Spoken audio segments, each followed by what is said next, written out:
Hi, my name is Elizabeth Dean, and this is my presentation on large-scale composting. The goals of composting go along with the benefits because these are the main motivations to compost. The goals are to have less waste, which helps the environment by being able to replenish the nutrients in the land instead of getting more from an outside source. Another goal is to make a profit off of the compost to help the farmers be able to make money on something that used to be a cost for them.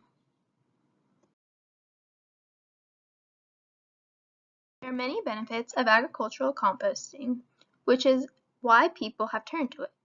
One of the reasons for composting is because of the environmental concerns and also restraints put on by the community on traditional ways of managing waste. Things that used to be considered waste are now more prominent than ever, being used to obtain a profit and also having environmental benefits. Additionally, people are beginning to realize the agronomic benefits, especially regarding putting it into the soil. After the material you are using is converted to compost, the organic waste can be used for a lot of different purposes, such as mulch for landscaping, crop growth enhancement, and enrichment of topsoil. Another benefit that is very important to farmers is being able to combat rising disposal costs. Profit is very important in any business, and having to pay for the waste of your animals is annoying, and not only not having to pay for your waste, but to be able to use it to make a profit is a very motivating reason to participate in large-scale composting. Looking at Moody Hill Farm and other farms as well, it is very important to do an economic analysis to determine if composting is cost-effective for your particular farm. The fixed costs are very important to consider, especially when engaging in activities such as large-scale composting that has some pretty large upfront equipment costs. The first fixed cost I listed was the land value for the part of the farm that is being used for the compost area, which was 6 acres at $8,000 per acre, which comes to a total of $48,000. The other three categories of fixed costs were all equipment related. The equipment for composting itself, like the window turner, loaders, and bulldozers, totaled up to $250,000.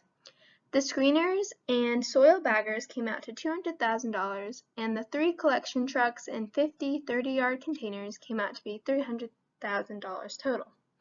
The fixed costs are very expensive, but you have to look at the bigger picture of the long run and consider each piece of equipment as an investment, and also as things that you will pay off over the course of about 10 years. There are many variable costs with composting, and I'm doing my economic analysis based on the case study of Moody Hill Farm. The variable costs depend on how much composting you are doing, and a lot of it is based on economies of scale. The first cost I listed is the labor that can be very variable. I grouped a decent amount of tasks under the wide umbrella of labor, including the planning, permitting, and administration, as well as the secretarial, bookkeeping, and dispatching. Additionally, I included the day-to-day management, which came out to be $50,372. The second variable cost I listed was the off-site collection and trucking of materials, along with the material receiving on site, which came out to be $69,809. The third category of variable costs I combined the pre-processing of material, the pile formation and mixing materials, and the pile turning. This came out to be $36,743. The pre-processing tasks include sorting for trash and pre-blending piles with a front loader. For the pile formation and mixing materials, the front loader forms windrow, the skid loader maintains pile edges, and the bulldozer shapes and maintains passive piles.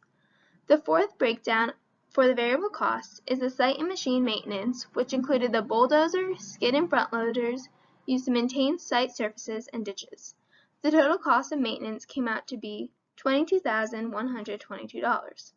I combined the shredding and screening of products along with the marketing, blending, loading, shipping, and bagging the product under marketing related tasks, which came to a total of $20,902. As you can see, there are a lot of different variable costs to consider when looking at the economics for composting.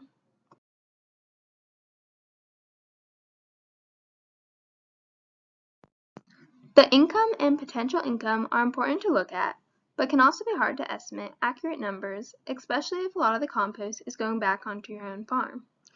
At the Moody Hill Farm, the compost-related revenues from tipping fees and container rentals came out to be more than $125,000.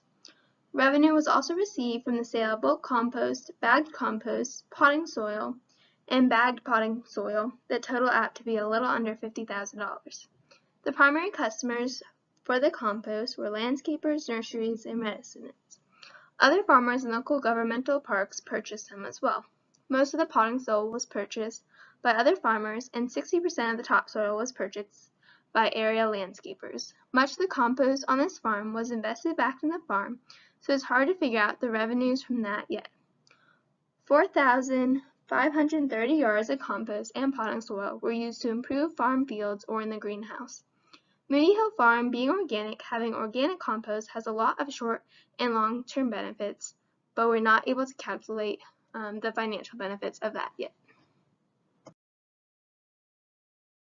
There are many different variations of composting depending on a lot of diverse reasons such as the scale of your operation, the investment you want to make, and personal preference. The first option is to have a static pile, which is best for very small to moderate-sized operations. For this, farmers make piles of organic materials and they sit for a while until the materials have degraded until they are stable. Static piles don't have more mixing or aeration, so they tend to have undesirable odor and tend to take a year to become stable, and the consistency will be variable. Static piles are best for farmers that have a lot of available land and small volumes of compostables to be left out on land. A second option is to use a loader-turned windrow, which will be good for small to moderate-sized operations. This operation can work for a few hundred to several thousand cubic yards per year. It is very similar to a static pile and doesn't need additional equipment, but the main difference is that the piles are turned with farm equipment such as tractor with a bucket loader. Using the turning equipment when it is not needed for other farm tasks minimizes costs. This approach is a little more expensive, but will help with volume reduction, material decomposition, improvement of final product, and reduced odor. A third alternative is to have specialized equipment for moderate to large windrow operations. When composting very large amounts of materials, composting becomes a much bigger task that needs a lot of focus instead of just a side thing. The operation will require a lot more land, equipment, and labor, which usually means investing in additional capital equipment specific to composting. This may include specialized windrow turners. These are advantageous in the way it mixes, particle size reduction, and majorly reducing the time that must be spent to turn the piles. An additional alternative is to use an aerated static pile. These depend on forced air blowers, but no mechanical mixing. It is best to use these when the material is mixed before the pile is formed and continues to keep the same structures throughout the process. The actively composting material is put between an outer blanket and an inner core of new chips that helps prevent air diffusion and core drying and to keep the temperature the same. The final alternative is to use an in-vessel system like the agitated bay that looks to be good for heterogeneous manures and bedding that tends to be very common on farms. This technology is similar to the windrow technology, but the composting material is enclosed in a bay, so that lets a machine moving on a track to replace the windrow turning machine and operator. It also has more vigorous agitation, and the active composting part only takes a month. An additional benefit is controlling environmental impacts in the variable inputs to the compost mix and the unwanted outputs such as odor or runoff. There are many problems and barriers to adoption. These include equipment, labor, land, management, and utilization techniques. Along with these are the lack of market for composting and market competition, and then also the little education of the positive attributes of composting. Equipment costs require a lot of initial capital, and composting is subject to economies of scale. These factors cause it to be hard to justify purchasing specialized equipment for individual farms unless they are very large. A solution to this is to use a specialized windrow turner for multiple farms because compost only needs to be turned occasionally. The labor, land, and management really depends on how serious a farm is about the composting and being able to do research to find the best option for their specific needs. This also goes along with the utilization techniques to fit the specific type of composting needed for the farm. Some additional problems include the lack of a strong compost market, market competition, and a lack of recognition of compost attributes. Governmental agencies could help encourage agricultural composting by minimizing regulatory constraints on farm composted materials, encourage local zoning to allow compost facilities to be a normal agricultural operation, provide assistance for composting equipment and site preparation, develop guidelines, and support research and demonstrative programs to explore new uses for compost and to educate people on the benefits. These are the sources I used for my presentation on large-scale composting. Thank you for listening.